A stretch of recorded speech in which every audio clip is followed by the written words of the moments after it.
సంతోష్ కాసర్లా తెలిసిపోయింది నాకు.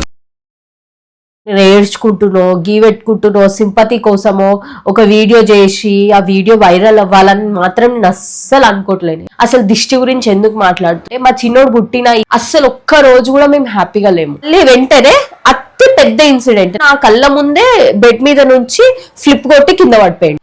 కనుకుంటే ఇట్లా నోస్ నుంచి కక్కేసిండు. ఇంట్లో ఉండి పచ్చడి కారం తింటున్నామా ఏడుస్తున్నామా ఎట్లున్నదో మాకు తెలుసు. వేస్తా చూడండి చిన్న చిన్న పిక్స్ ఎక్కడెక్కడైతే వచ్చిందో అబ్జర్వేషన్ లో పెడదామమ్మా. ఒక 24 hours చూద్దాము. సడన్ గా బయటికి వెళ్తే ఏదో డిస్కస్ చేసుకోవడము. అసలు నేను ఎందుకు దిష్టిని నమ్మాల్సి వస్తుంది అంటే, అదే నేను దిష్టి తీసిన తర్వాత నార్మల్ ఉంటున్నాడు. జలుబు చేసినప్పుడు పిల్లలు ఎట్లా చికాకు చేస్తారు, నోసి ఇట్లా కారుతూ ఉంటది, ఆయన రుద్దుకోవడము ఒకదాని తర్వాత ఒకటి. అసలు మేము ఏం చేయకపోయినా చిన్నోని బయటికి తీసుకెళ్ళినా ఏం జరుగుతుంది, అసలు ఇంట్లో ఏమైతుంది నాకు ఏం అర్థమైతుంది. హాయ్ ఫ్రెండ్స్, అసలు ఇంట్లో ఏం జరుగుతుంది అనేది నేను మీకు చెప్పాలనుకుంటున్నా. ప్రతి ఒక్కటి నేను మీతో షేర్ చేసుకుంటాము. కాకపోతే ఈ మధ్యలో షేర్ చేసుకోవడానికి గ్యాప్ ఎందుకు వచ్చింది, అసలు ఇంట్లో ఏం జరుగుతుంది అనేది నేను మీకు చెప్తా. నార్మల్గా నా దృష్టిలో అయితే నేను దిష్టిని బాగా నమ్ముతా. మా ఆయన అయితే అసలు నమ్మడు. మా డాడీ కూడా ఎక్కువ శాతం నమ్మడు. నజర్ అనేది పక్కా ఉంటది అనమాట. అసలు నేను ఏం చెప్పాలనుకుంటున్నా, అసలు మీకేం తెలియాలి, అసలు దిష్టి గురించి ఎందుకు మాట్లాడుతున్నా అని మీరు అనుకోవచ్చు. ఏంటంటే మా చిన్నోడు పుట్టిన ఇప్పుడు ఈ 9 months అస్సలు ఒక్క రోజు కూడా మేము హ్యాపీగా లేము. నార్మల్గా అయితే పిల్లలు పుట్టగానే మార్నింగ్ ఉడితే నైట్ చికాకు చేస్తారు, నైట్ నిద్రపోరు. అలాంటి ప్రాబ్లం అయితే మాకు అస్సలు లేనే లేదు. పుట్టిన దగ్గర నుంచి ఇప్పటి వరకు మా చిన్నోడి వల్ల మా చిన్నోడి వల్ల మాకు అలాంటి ప్రాబ్లమే లేదు. ఎప్పుడైనా సరే నైట్ చికాకు చేయడము, ఏడవడము, పాల కోసం ఇది చేయడం అది చేయడం అనేది లేనే లేదు. ఫస్ట్ చిన్నోని హాస్పిటల్ నుంచి తీసుకొచ్చిన తర్వాత బాగానే ఉండే. ఒక 3 months కింద మీద పడి మేనేజ్ చేసుకుంటూ వీడియోస్ అయితే చేసినాం. ఎందుకంటే మా హస్బెండ్ కి నాకు ఇది తప్పించి వేరే వర్క్ అయితే లేదు. ప్రతి ఒక్కరు బయటికి వెళ్తే మీరు హ్యాపీగా ఉంటారు, ఇంట్లో ఉండే ఇన్కమ్ సోర్సెస్ ఎట్లా సంపాదించుకుంటారు, ఎట్లా తింటారు, అరే ఇంట్లో ఎట్లుంది, బయటికి వెళ్తే ఏది ప్రొవైడ్ అవుతుంది అంటే ఎట్లా కనిపిస్తుంది అనేది వాళ్ళకి ఎట్లా కనిపిస్తుందని మనకు తెలియదు. కానీ ఇంట్లో ఉంటే మాత్రం ఆ సిచ్యువేషన్ ఫేస్ చేస్తుంది. ఇంట్లో ఉండి పచ్చడి కారం తింటున్నామా ఏడుస్తున్నామా ఎట్లున్నదో మాకు తెలుసు. నేను ఇంత కోల్డ్, ఇప్పుడు నాకు కోల్డ్ ఉంది, ఇంత కోల్డ్ ఉండి కూడా నేను వీడియో ఎందుకు చేస్తున్నా అంటే ఇంట్లో సిచ్యువేషన్ మీకు అర్థం అవ్వాలి, అది నేను మీకు తెలియజేయాలని చెప్పేసి. సో చిన్నోడు పుట్టిన 3 months అయితే మంచిగా ఉండే. 4th month అయిపోయింది ఆల్మోస్ట్. సరే ఇక బోర్లో పడతాడు అది ఇది అనుకున్న టైంలో ఖమ్మం నుంచి అయితే ఇక్కడికి వచ్చేసినాము. ఖమ్మం నుంచి వచ్చిన 3-4 days అనమాట. ఖమ్మంలో ఉన్నంత సేపు ఏం ప్రాబ్లం లేదు. ఖమ్మం నుంచి వచ్చిన తర్వాత వెంటనే ఆయనకి ఇన్ఫెక్షన్ అనేది స్టార్ట్ అయిపోయింది. ఇది ఫంగల్ ఇన్ఫెక్షన్ అంటారు కదా. సో ఇక్కడ ఇట్లా హ్యాండ్స్ మీద, బాడీ మీద, చెస్ట్ మీద, పొట్ట మీద ప్రతి చోట నేను మీకు వేస్తా చూడండి చిన్న చిన్న పిక్స్ ఎక్కడెక్కడైతే వచ్చిందో. అది ఓవర్గా టోటల్ బయటికి ఇట్లా కనిపించేలాగా. ఆయనకి మినిమం 1.5 month వరకు నేను స్నానం చేపిలే, మసాజ్ కూడా చేపిలే. ఎందుకంటే ఆల్మోస్ట్ ఈవినింగ్ టైంలో చేపియచ్చు, లేదంటే 4 daysకి ఒకసారి 5 daysకి ఒకసారి చేపియచ్చు. కానీ ఎందుకు నేను చేపియలేదు, ఎందుకు మేము టోటల్గా స్నానం అవాయిడ్ చేసినాం అంటే అంత ఓవర్గా వచ్చేసింది. అక్కడ వాటర్ పడకపోవడమో, లేదంటే ఏదైనా ఫుడ్ నేను తీసుకోవడం వల్లనో, లేదంటే అది దేనివల్ల అయి ఉండొచ్చు తెలియదు. ఈవెన్ జర్నీలో కానీ ఏదైనా బ్యాక్టీరియా టచ్ అయ్యి కానీ చాలా రీజన్స్ వల్ల, ఒక 20-25 రీజన్స్ వల్ల అట్లా వస్తుందంట. సో మా చిన్నోడికి ఎందుకు అట్లా వచ్చిందో మాకు తెలియదు. మేము ఎంత జాగ్రత్తగా ఉన్నామో, ఆల్మోస్ట్ ఎట్లా అంటే ఇట్లా చెప్తారు, అందరు చెప్తారు కానీ పూల పెట్టుకొని చూసుకుని అట్లా అంత ఇదిగా చూడకపోయినా మంచిగా చూసుకున్నాము. అయినా సరే ఆల్మోస్ట్ అట్లా వచ్చేసింది. ఇక ఈ ప్రాబ్లం అంటే 15 daysకి ఇట్లా అయిపోయింది అనమాట. సో 1.5 month ఇక రికవర్ అవుతున్నాడు. ఇక మసాజ్ చేపిద్దాము అనే టైంలో ఇక ఆయన అంతకుముందు కొంచెం ఏడ్చేటోడు. ఇక ఆ తర్వాత ఈ 1.5 month మసాజ్, ఆయిల్ టచ్ లేదు, వాటర్ టచ్ లేకపోయేసరికి ఇక పిల్లలు ఎట్లుంటారో ఆల్మోస్ట్ మీకు తెలుసు. ఇక బాగా ఏడవడం. ఇంకొకటి ఆయన లైట్ గా లుక్ వామ్ వాటర్ చేపించినా కూడా ఆయన ఎక్కువ క్రై చేయడము, ఇక బయట ఎండకు తీసుకెళ్లడము, ఏది చేసినా కూడా ఎక్కువ ఏడుస్తుండే అనమాట. తర్వాత ఇక 5th month ఎండింగ్ వచ్చేసింది. ఇక దగ్గరలో అన్నప్రాసనకు దగ్గరకు వచ్చేసిండు. ఓకే ఆల్మోస్ట్ క్యూర్ అయిపోయింది అనుకునే టైంలో అన్నప్రాసన అయిపోయిన 10-15 daysకి ఆయన సడన్ గా వాంతి చేసుకున్నాడు. ఏది నేను మార్నింగ్ టిఫిన్ చేసినాము, మార్నింగ్ టిఫిన్ చేసిన తర్వాత నాకు అప్పటికి అనిపిస్తుంది ఎందుకో ఈరోజు డల్ ఉన్నాడు, సిక్ ఉన్నాడు. ఒక ప్రమోషనల్ వీడియో చేస్తున్నాను నేను ఆ టైంలో, ఇక్కడ పెట్టుకొని ఇట్లనే ట్రైపాడ్కి సెట్ చేసుకొని చేస్తుంటే సడన్ గా నా ఒళ్ళోనే ఉన్నాడు. నా ఒళ్ళో ఉండి కనుక్కుంటే ఇట్లా నోస్ నుంచి కక్కేసిండు. అరే ఎవరికైనా సరే ఇంట్లో పెద్దవాళ్ళు ఉంటే ప్రాబ్లం ఉండదు, అండ్ ఎక్కువ వాళ్ళు ఎక్స్పీరియన్స్ చేసి చెప్తారు కాబట్టి ఎవరికైనా ఓకే పర్లేదు అని అనిపించవచ్చు. ఆ టైంలో ఇంట్లో ఎవరు లేరు అనమాట, అత్తమ్మ మామయ్య కానీ డాడీ కానీ ఎవరు లేరు ఈవెన్ చెప్పడానికి. వీళ్ళు ముగ్గురే ఏదైనా చెప్పడానికి మాకు ఉన్నది వాళ్ళు ముగ్గురే, లేదంటే పీడియాట్రిషియన్ సార్ని ప్రతి ఒక్కటి అడుగుతాం. అండ్ ఇంకా మోస్ట్ థింగ్ ఏంటంటే మాకు ఏ ప్రాబ్లం వచ్చినా ఫస్ట్ మేము కాల్ చేసేది సర్లక్కకి. పీడియాట్రిషియన్ సార్కి కాల్ చేస్తే ఒకవేళ లిఫ్ట్ చేయకపోయినా రెస్పాండ్ అవ్వకపోయినా సర్లక్క కాల్ చేస్తాము, ఏదైనా సొల్యూషన్ దొరుకుతుంది, లేదంటే యూట్యూబ్లో సెర్చ్ చేస్తాం. సో వీటి వల్ల ఆయన సడన్ గా కక్కేసరికి అరే ఏమైంది ఆఫ్టర్ అన్నప్రాసన్న 15-20 daysకి ఎందుకు ఇట్లా సడన్ గా వాంతి చేసుకున్నాడు. వెంటనే అత్తమ్మకి వీడియో కాల్ చేసిన, చూపించిన అరే ఏమన్నా పడలేదేమోరా, ఫుడ్ ఎలర్జీ ఏమైనా ఉండొచ్చు, స్టార్టింగ్ స్టేజ్ కదా, ఏం పెట్టిలో అది ఇదని అడిగింది. తర్వాత ఇక డాడీకి కాల్ చేసిన, ఇక ఇమీడియట్ గా హాస్పిటల్ తీసుకెళ్ళాలి.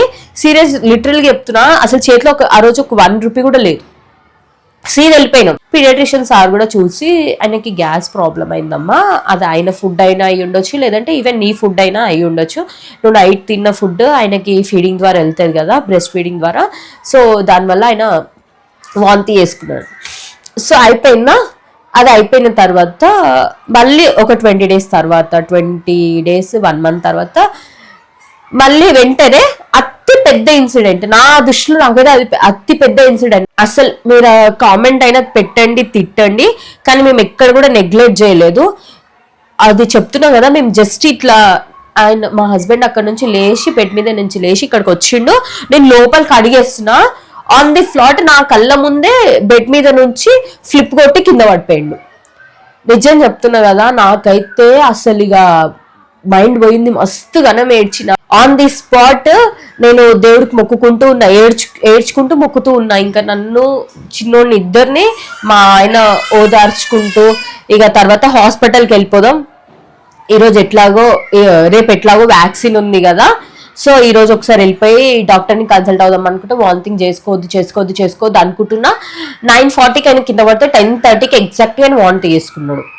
వాంతి చేసుకుంటే ఇక నాకు బాడీలో ఇక ఎట్లా అయిపోతుంది, వణుకొచ్చినట్టు అయిపోతుంది. ఎందుకంటే హెడ్కి తగిలినప్పుడు అస్సలు వాంతి అనేది అస్సలు జరగదు.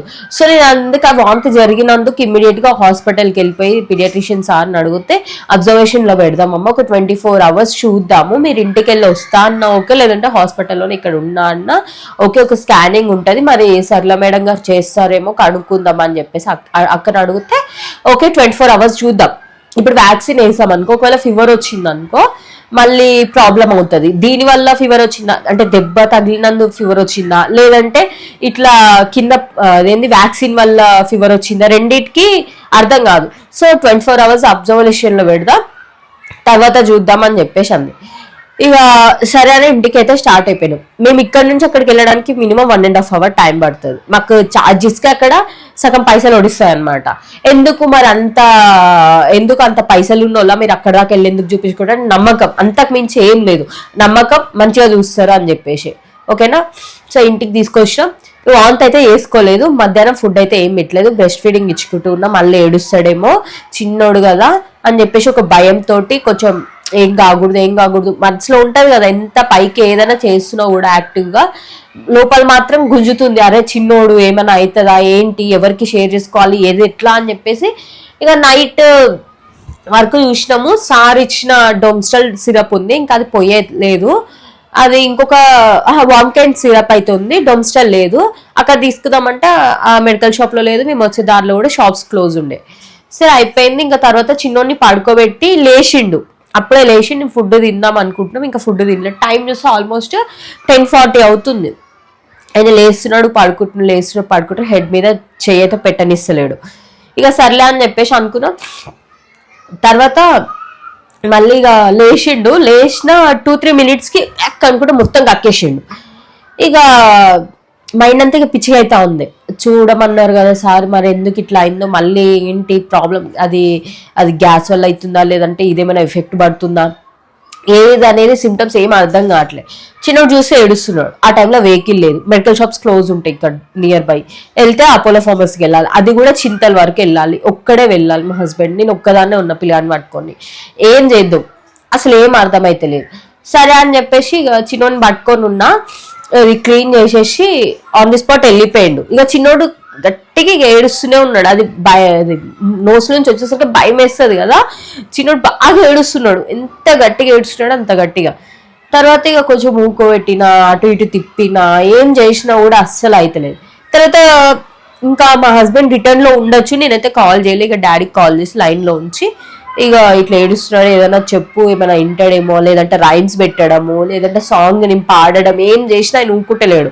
వెంటనే ఇక వాంతి చేసేసిండు. మొత్తం నా డ్రెస్ కింద మొత్తం వాంతి చేసి, నేను క్లీన్ చేసేదానికి కూడా నాకు గ్యాప్ లేకుండే.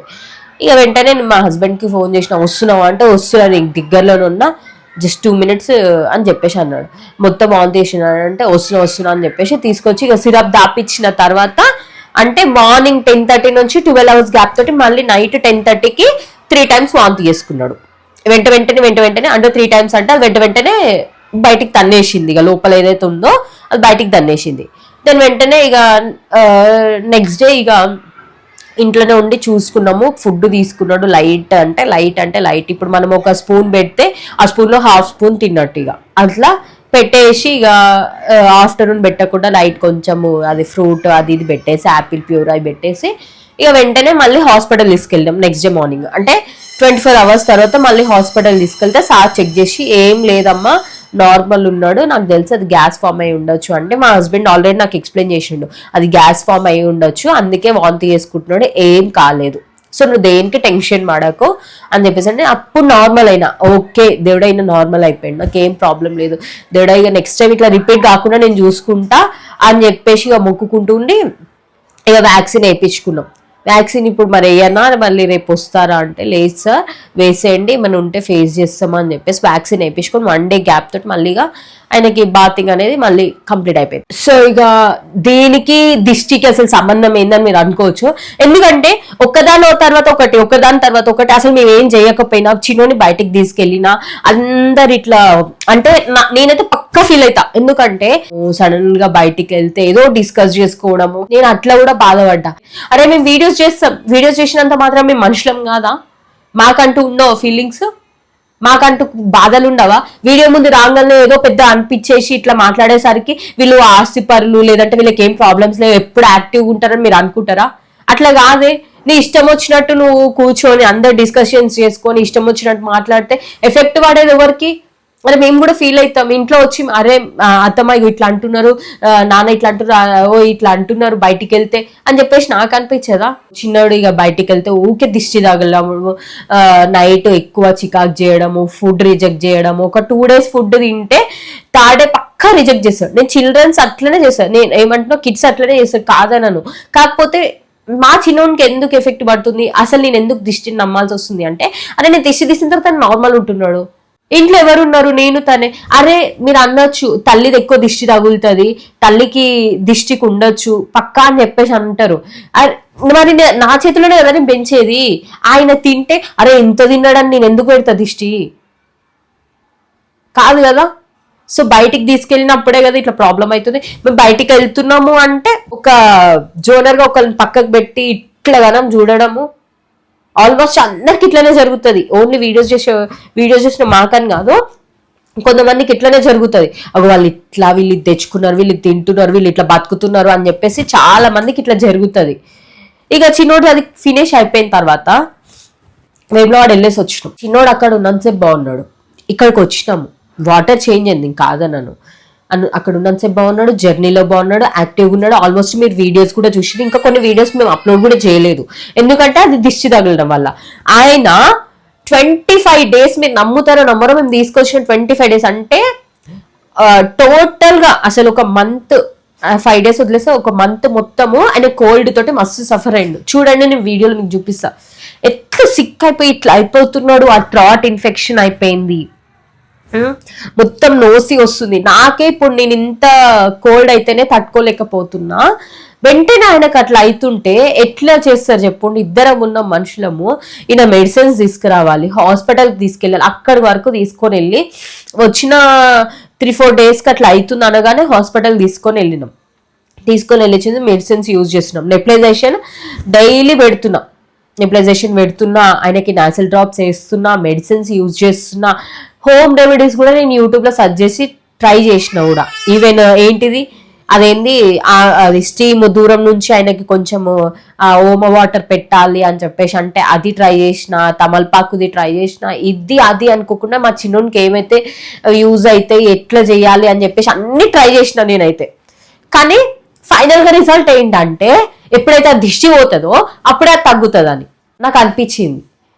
సో అందుకని చెప్పేసి నేను ఇక అది మొత్తం క్యూర్ అవ్వడానికి వస్తున్నప్పుడు మధ్యలో ఏమైందంటే ఆయన సడన్ నైట్ స్లీప్ డిస్టర్బెన్స్ బాగా అవుతుండే. ఆయన నైట్ సడన్ గా లేసి స్లీప్ లో నుంచి బాగా ఏడవడము, నెప్లైజేషన్ పెట్టుకోకపోవడం, ఒక్కొక్కసారి ఆయన మార్నింగ్ టైమ్స్ లో ఎంత సిక్కుండి పెట్టుకోవడం, ఫుడ్ అయితే అస్సలు తీసుకోలేడు. ఉన్న వేటికి ఇంకా టోటల్ డౌన్ అయిపోయి సిక్కుగా అయిపోయి బక్కగా అయిపోయాడు. మస్తు ఏడ్చినాం మేము. అసలు ఎందుకు ఇట్లా అవుతుంది? ఒక స్టెప్ తర్వాత మంత్లీ 3-4 ఇట్లా జరుగుతూనే వస్తున్నాయి. ఇంకా దానితో ఇప్పుడు వింటర్ సీజన్ స్టార్ట్ అయిపోయింది. ఏం చేద్దాం, స్వెటర్ తీసుకున్నాం, అయిపోయిందా, మెడిసిన్స్ కంప్లీట్ గా యూజ్ చేసేసినాం. తర్వాత ఒక ఆఫ్టర్నూన్ రోజు ఆయన మొత్తం వామిటింగ్స్ హెవీగా చేసుకుంటూ ఉన్నాడు. సడే అని చెప్పేసి ఇక ఏం చేయాలో అర్థం కాక మేము ఇక్కడ నియర్ బై ఐడిపిఎల్ దగ్గర ఉన్న హాస్పిటల్కి ఇమ్మీడియట్గా వెళ్ళిపోయినాం. ఆ సార్ చూసి, అమ్మ ఇక్కడ గుర్రు వస్తుంది కదా, మెడిసిన్స్ ఏమేమి యూజ్ చేసిరు అంటే మేము లాస్ట్ ఫ్యూ డేస్ ఇవి యూజ్ చేసినామంటే ఆయన మెడిసిన్ మార్చి మళ్ళీ వేరేది ఇచ్చిండు. నెప్లైజేషన్, నాసల్ డ్రాప్స్ సేమ్ ఇచ్చిన తర్వాత అది కంటిన్యూ